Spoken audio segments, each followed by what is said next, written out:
So Isaiah chapter 10 verse 20, niadtong adlaw ang mahibilin sa katawan sa Israel dili na mosalig sa mga nasud nga naglaglag kanila kun dili mosalig sila sa Ginoo, ang balaang Dios sa Israel sa kinasing-kasing gayud.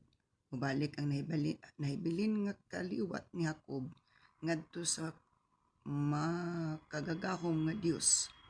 Kay bisag ang katawan sa Israel sa makadaghan sa balasad dagat, jutay lamang kanila ang mahibilin. Ang Dios magapanalangin sa iyang pulong. Now this passage nagsaysay kini may tungod sa the remnant of Israel will return. Ang nangabilin sa Israel, ang mga katawan sa Israel mamalik. Niya tanaw na to kuan ba sila baging tanan. So kay kuan man to sila, nagkatibulaag man to sila, gipatibulaag man to sa Ginoo tungod sa ilang pagsupil sa Dios. Imbis nga silutan na sila pero na luoy ang Ginoo, wala sa niya buhat ang iyang silot kundi ilang sang gipatibulaag kay kanang na kuandas iyang kalagot. So diri sa atong gibasa sa Isaiah chapter 10 verse 20, ang dinini adto adlaw ang mahibilin sa katawan sa Israel dili na mosalig sa mga nasod nga naglaglag kanila kundi mosalig na sila sa Ginoo, ang balaang Dios sa Israel sa kinasing-kasing gayod. O kana nindot kay tanan. Sa ato pa kaniadto ang mga katawan sa Dios, nagsalig sila sa mga lain-laing nasod nga mo tabang nila. Moto nga murag wala na kay na sila nasalig sa Ginoo, apil nila nga ang mga nasod nga lig-on kusgan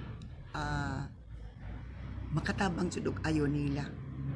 Remember nga ang influence, ang tabang diri sa kalibutan is maayo man, pero ang dako kay nga tabang o powerful help is coming from the Lord talaga.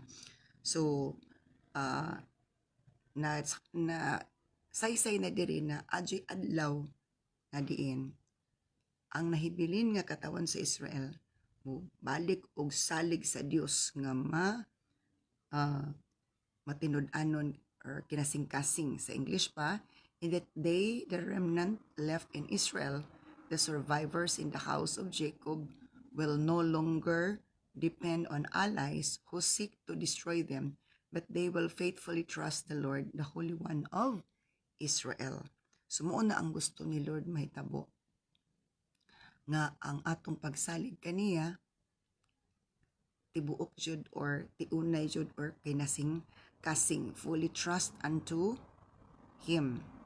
We can fully trust unto Him. Wala na lain pa 100% ang atong pagsalig sa iya ha, without expecting any one but to the only one only.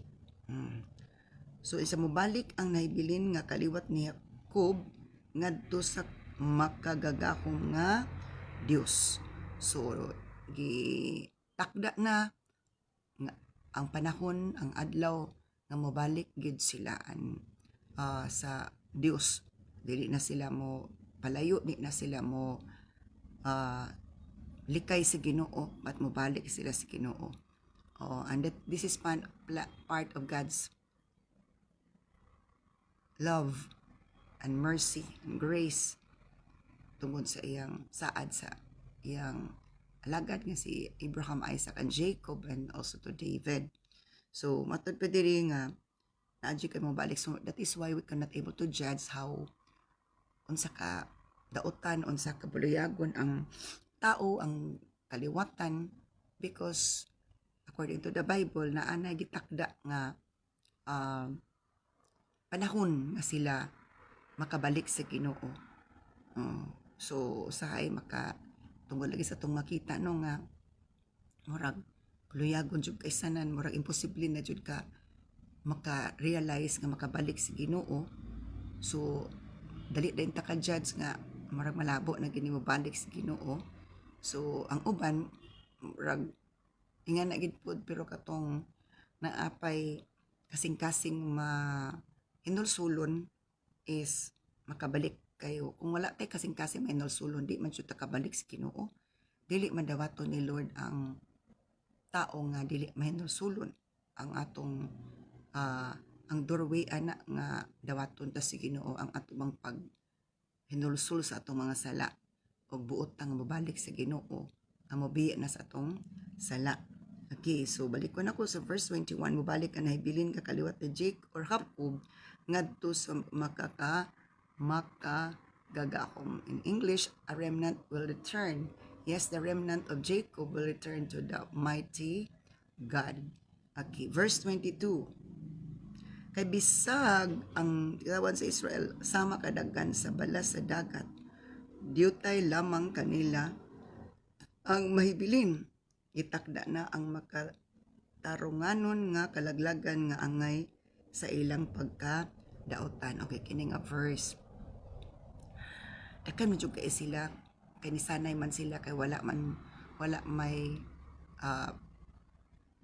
kuan kining banay nga diin nagbinaginot sa ilang kuan sa ilang kaliwat. Pati kining dagana sama kuno sila sa balas sa kining unsa ni dagat. Pero ingon siya jutay lamang kanila ang mahibilin. Anong jutay raman kanila ang mahibilin? Unsa man din nga mahitabo sa ila or unsay nahitabo nila. Itakda na ang makatarunganon nga kalaglagan nga angay sa ilang pagkadaotan. Okay kana. Ang mga daotan gisilutan gayud sa Ginoo. Ang mga daotan silutan gid sa Ginoo. To nakita sa Ginoo nga ang kasing-kasing una-una nga naapay katarong dili sa Lord silutan. So mao na nga ampingan nato atong kasing-kasing una-una nga dili mabahiran og daotan aron dili ta maghimog daotan, dili ta maguna-unag daotan, dili ta magsultig daotan. Kay kung boto nato na maabot gid ang panahon sa pagbangutan tungod sa pagkadaotan lagi. So, bisan kunog sama sila ka daghan sa balas sa baybayon pero jutay ra ang mahibilin. Kay gitakda na ang silot sa ilang silot sa kalaglagan nga angay sa ilang pagkadaotan. So, ingana no mo na nga gitugot ni Lord ang mga katalagman para puuhon ang mga daotan o ginluan. That's part of cleansing. That's part of minimizing the trouble. Nga na siya. In verse 23,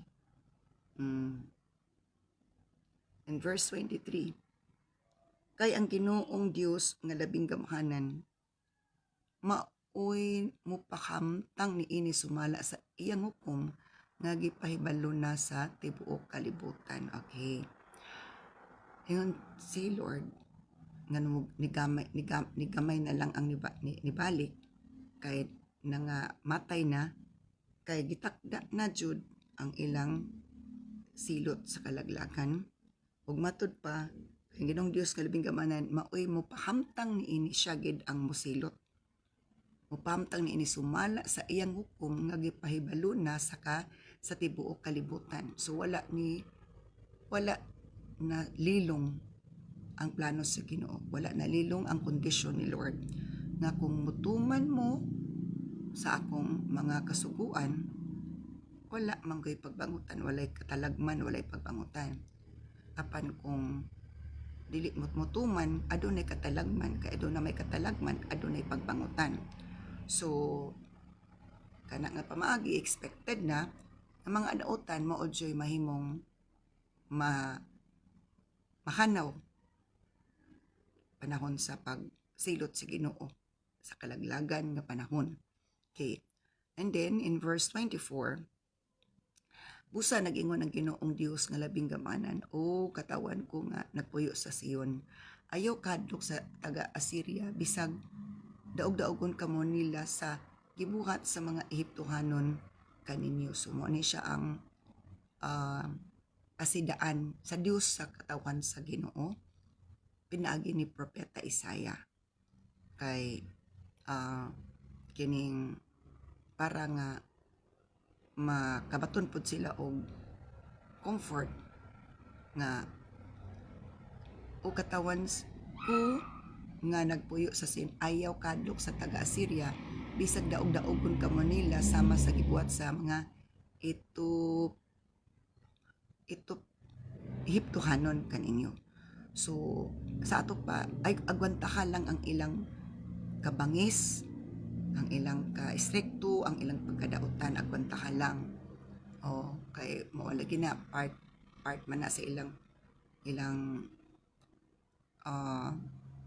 silot, part man na sa ilang journey kay nakasupil man lagi sila sa Ginoo. So agwanta mo ng ang fruit of the spirit nga patience kinanglan i-aplikar, dili na tong aplikar ang bunga sa Espiritu Santo kung walay sitwasyon nga dili challenging. Kay verse 25, kaysa dili madugay mapuypoy na ang akong kasuko kaninyo ug ang akong kapungot ako nang itumong sa mga taga Assyria pagkanindot. No, what a comforting words nga gi-comfort sa Lord ang katawan sa Israel pinagi sa iyang alagad nga nagatagan nagmensahe nga dili lang gid sila mahadlok, di lang sila mawalag magbaton og kanang katalaw o kabalaka kay sa dili madugay mapuypoy na ang akong kasuko kaninyo o ang akong kapungot ako nang itumong sa mga taga Assyria. Okay. So kana nga bersikulo, kini nga bersikulo nagpadayag nga katong ilang kahimtang at dili maayo, negatibo, maluoy jud, part na sa kapungot ilod sa silot nila.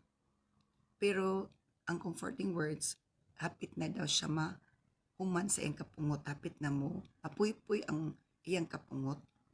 O kung mapuy-puy na iyang kapungot sa katawan sa Ginoo, didto na pud niya ipahamtang ang iyang kapungot sa mga gitugot niya nga muuy mo silot sa katawan sa Dios nga mga taga-Assyria. So kung gitugutan niya ang taga-Assyria nga ni bihag sa katawan sa Dios o sakit sila, daog-daog sila,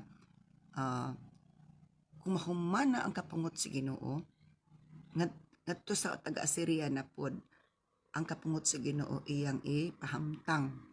So ingana, so kabalamantang ang Ginoo puno gid siya sa gugma, pero aning panahon nagipadayag po niya nga napuno na gid siya.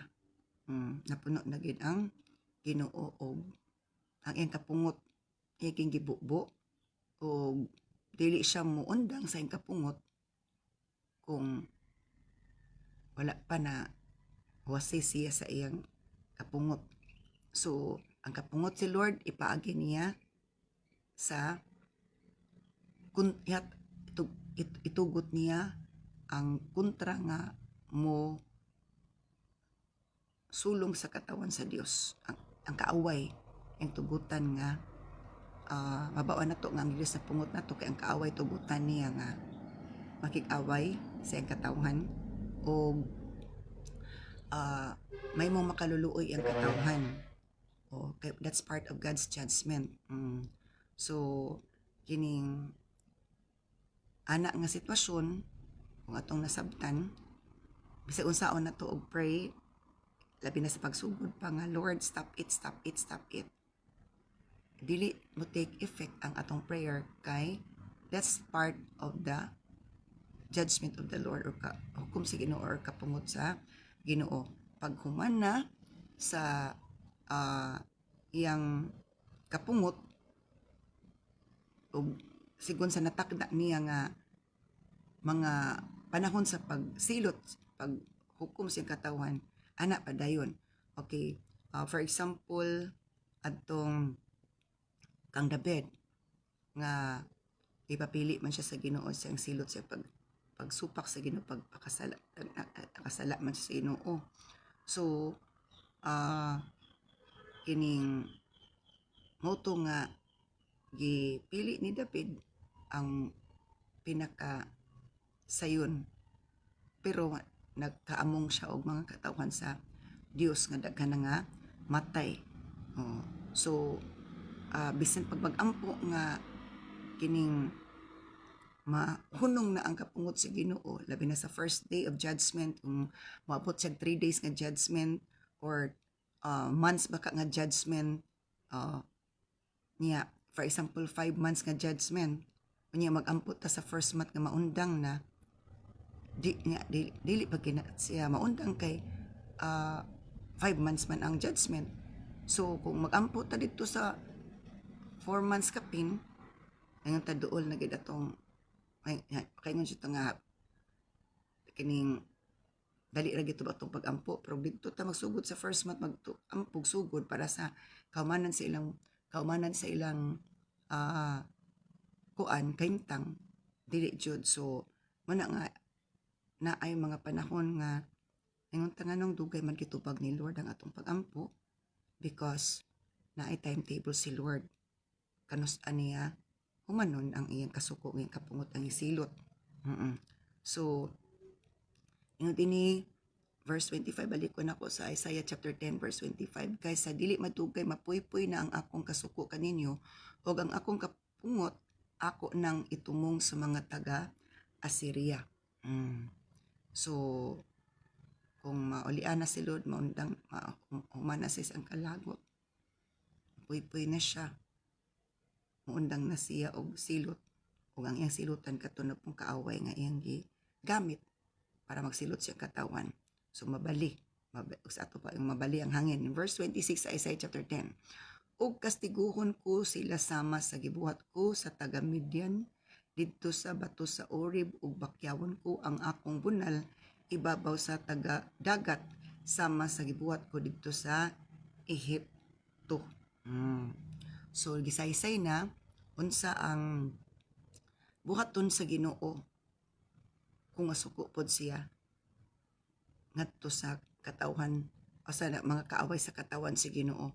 Nang diri balik ko na ko Isaiah chapter 10 verse 26, ug kastiguhon ko sila sama sa gibuhat ko sa taga Midian didto sa bato sa Oreb, ug bakyawon ko ang akong bunal ibabaw sa dagat sama sa gibuhat ko didto sa Ehipto.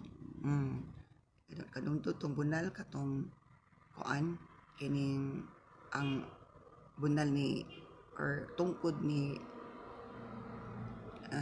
Moses. So ingan nga kasiguhon sa Dios ang mga kaaway sa katawan si Ginoo human nga na napuypuy na ingi kasuko ngadto kanila. Ang kaaway na pud sa katawan si Ginoo mao na puy kasiguhon ni Lord. In verse 27, inigabot ni adtong panahona, luwason ko kamo gikan sa gahom sa Assyria, ug tangtangon ko ang yugo nga ilang gisangon sa inyong abaga. So ato makita na to sa verse 27, nganong manaibugat nga atong murag bugat atong abaga gikapuyan ta, kay matud pa ang kaaway is nagbutang og yugo sa atong abaga para mabugatan ta. O siya og dili na siya kining unsa tawa na aksidente, tugot na sa Ginoo tungod kay balik ko na ko sa 27, inigabot ni adtong panahon na luwason ko kamo gikan sa gahom sa Assyria, og tangtangon ko ang yugo nga ilang gisangon sa inyong abaga. So ang kaaway magbutang og yugo sa kabugaton sa abaga nga bugat siya makapuyan jud ta, pero si Lord moabot ang panahon nga tangtangon na niya sa atong abaga. So mao na nga dili ta magpakalag paglaom tungod kay na ay timetable si Lord kanus ata matangtangan sa mga kabugaton, makatangtangan sa mga alantuson katangtangan sa mga problema nga atong giatubang, dili na siya forever nga mahitabo. Una nga gusto ingon sa be strong in the Lord and in the power of His might. Maglig-on lang kita sa Ginoo kay sa atong pagkatawhanon jutay ra atong kusog. Jutay ra ang atong kining kining atong paglaom, di ba? Diya sa Ginoo kung kita mo dut mo maningkamot nga mo paduol sa Ginoo. Iya tang pagkaanon tabangan ta niya. That's part of the process. So during sa ingana nga sitwasyon, dapat maki-access kita sa Lord kay diya sa process, sa dana nga proseso makig naatay gibuhat nga magpaduol sa Ginoo is magaan-gaan. Magaan-gaan. O kung murag mo bati tag self-pity, remember that dili lang kita ang naka-feel ana daghan kay sa kalibutan. Busa kinahanglan dasigo na to tong galingon, bato na nato ang pagtugpagsalig sa Ginoo kay kaniya lang gayud ang mag-uhan ang kagaan nga atong masinati kung malahutay na to ang tanan sa mahumana ang pagtugot ni Lord ana. Diba si Joseph bilat to katuig, lunlun to pag-antos, pero pag-abot sa panahon nga humana yung mga pag-antos, wala naman po siya pag-antos. So naadyo'y kahumanan sa tanan nga mga pagsulay nato sa kalibutan basta kay di lang kita mo palayo sa Ginoo. Kung bugat ka hinahinay lang. Nga na, kung nakaya sa kabaw ang mga kabugaton nga gibutang sa iyang sa balsa o sa iyang likod, ingon si Lord, makaya na to kung mo dut-dut ta sa iya, mo duol ta sa iya ha. Okay. So kining mahitabo karon nga global crisis, it's part of God's judgment for all the people. Nga naman, kita sa Ginoo nga ang mga tao is more on na sa paglipay-lipay. Ang mga bakandi, ang mga panilangin na naggamit sa pag enjoy nga diin wala si Lord na himuot. Pag nasulat naman sa Biblia nga ang krisis mahitabo jud nga ang loaves of bread, tulo ka tinapay ang kantidad kuno maabot og isa ka adlaw nga sweldo. So kung dili pa ni mao, pero dili pa pod ni ang katapusan sa sa kining atong pakigbisog sa kalibutan na paybuhaton ng Ginoo. Nga na. So balik ko nako sa verse 27, Isaiah 10:27. Inigabot ni atong panahon na luwason ko kamo gikan sa gahom sa Syria og tangtangon ko ang yugo nga ilang gisangon sa inyong abaga. So ingana nga ang mga yugo nga gisangon sa abaga sa kaaway gagay pabugatan.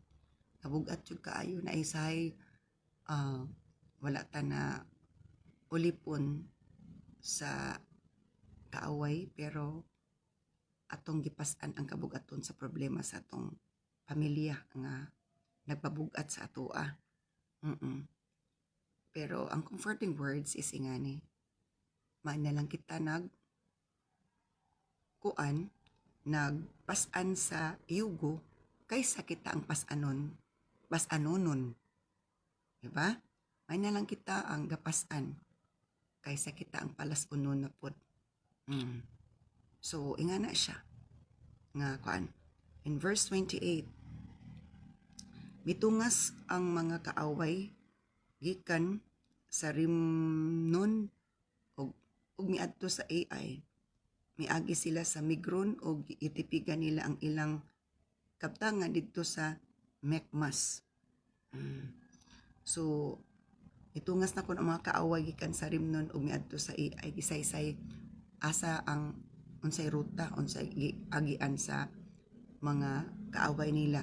Itungas na daw sila gikan sa Rimnon ug miadto sa AI, miagi sila sa Migron ug gitipigan nila ang ilang mga kabtangan dito sa Mikmas. Tapos nila malatas ang walog na makulay sila sa pagkagabi dito sa Geba.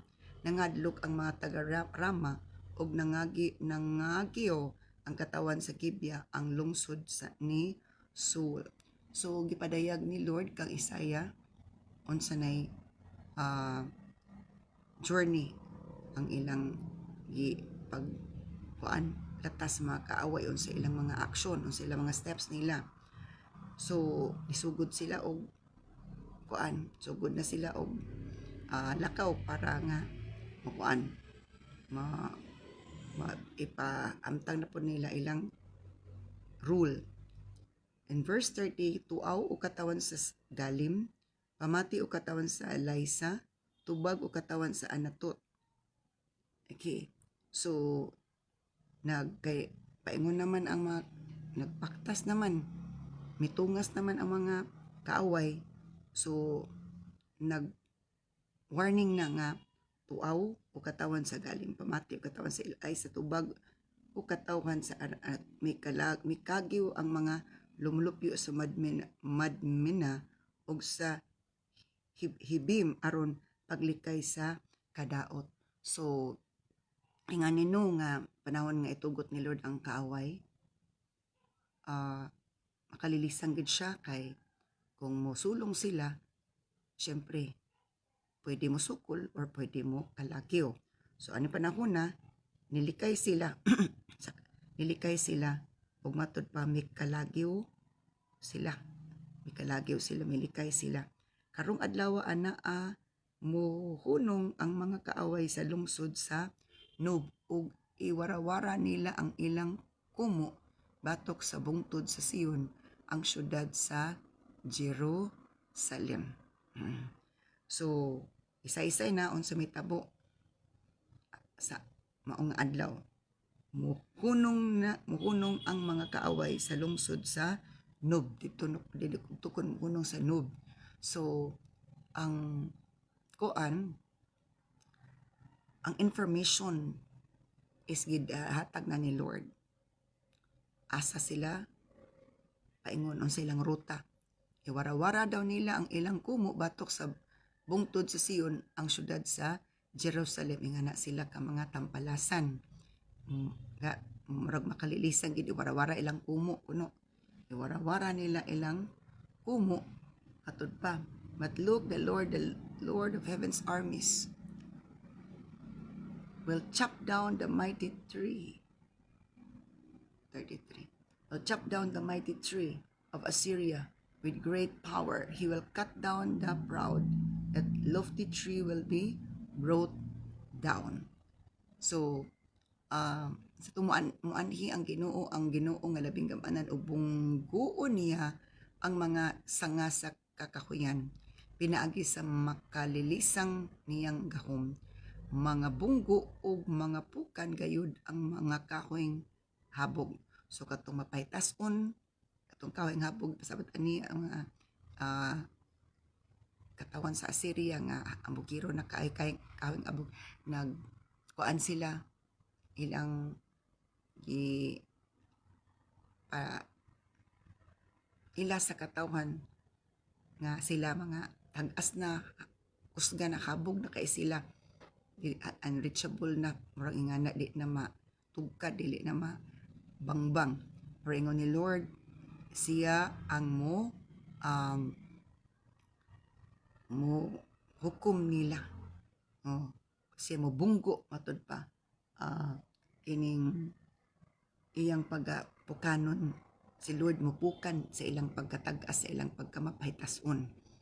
pamutlo niya sa wasay ang bagang kakahuyan sa kalasangan ug mga pukan ang labing maayong kahoy sa Lebanon. So kung ang Dios na mo take action para sa iyang katauhan is ang mga kontra mahanaw jud sila mapapagid sila. So muna nga atong kanunay sabton nga samtang ang Dios uban pa nato, dili ta niya pasagdan o maabot ang panahon nga ang mga kaaway, ang mga kabug-aton is mahanaw ra sila o mubalik sa normal nga kuan sitwasyon nga wala na kabug-aton, wala na mga negatibo. So mintras nga naapa dut-dut lang gitas Ginoo, hugot bakos lang gitas Ginoo kay aron nga makabaton ta usog, makabaton ta og kasiguruan nga diin dili jud ta mahimong maalaot, dili ta mahimong makaluluoy kun dili kaluy-an ta sa Ginoo. So kung unsay kung unsay na-encounter na atubang sa katawan sa Israel, pwede po nato nga ma-encounter ang mga pipila, pero lagi tuaw lang gitas Ginoo, sangpit lang gitas Ginoo, nga lang gitagtabang kay dana na to mailaon sa kamilagroso si Lord. So kung ipatigbabaw nato atong kahadlok katalaw, kabalaka, mga negatibo nga mga pagbati ko na una, alkansi ta na. So kinahanglan kalabaluta makigbisog nga atong naunang pagbati, mga panglangtaw nato ma-divert nato sa positibo para nga dili ta mahimong pildido. Kay kung dili ta kabalo mo divert ana sa negatibo nga wala ko nagpagbati, kabalaka, alkansi jud ta og magmalipayon ang kaaway mo, cheer up ang kaaway nga madaogon ko, nagsaksid ko. So ang Ginoo maguol. So kung kabaluta nga mulikay sa posibilidad nga mahitabo sa diri sa kuan nga mukuanta ang itatag pamaagi nga na pud atong pangitag pamaagi nga ang atong unang pagbati pag tan-aw sa sitwasyon is makabalutag unsaon nato pag divert nga ma-overcome nato ang atong gibati nga battle ana nga sitwasyon, ana nga feeling, ana tanan. O malipay si Lord sudong nato nga naningkamot ta, gigamit nato ang ato nakatunan sa iyang pulong kay mo man hinungdan nga itagaan ta nagpatulunan aron sa ana abot sa panahon nga ato nagi kinahanglan nga ma-aplikar nato. So muna nga dili tangay mabalaka, malisang kay katong ingon ni Lord nga the just shall live by faith. Ang matarong mabuhi pinagis pagtuo. So si pasabot ana, ayaw jud og pagduha-duha kay ang pagduha-duha dili na maghatod nato og maayong dagan sa atong kinabuhi, maayong ugma. Doubt is not of God, but faith is of God. So kabalutak nga ang pagduha-duha dili na sa Ginoo, kay dili man na sa Ginoo pang panlimbasugan nato nga dili na siya mapadayon og sulod sa atong una kasing-kasing. Ang pagtuo, ang tanan nga pulong sa Dios mooy atong dumdumon ug atong i-claim sa panahon nga kita mausagubang og mga pagsulay bugat man o gaan, mo dyan na itong hinagiban nga i-claim nato sa Dios. So inga na kaya nga sabi Ginoo sa Bible nga diri sa kalibutan daghan gid alang tuson, pero bulakan ang lakutay kay pagagantihan, maka-testify ug ma-edify.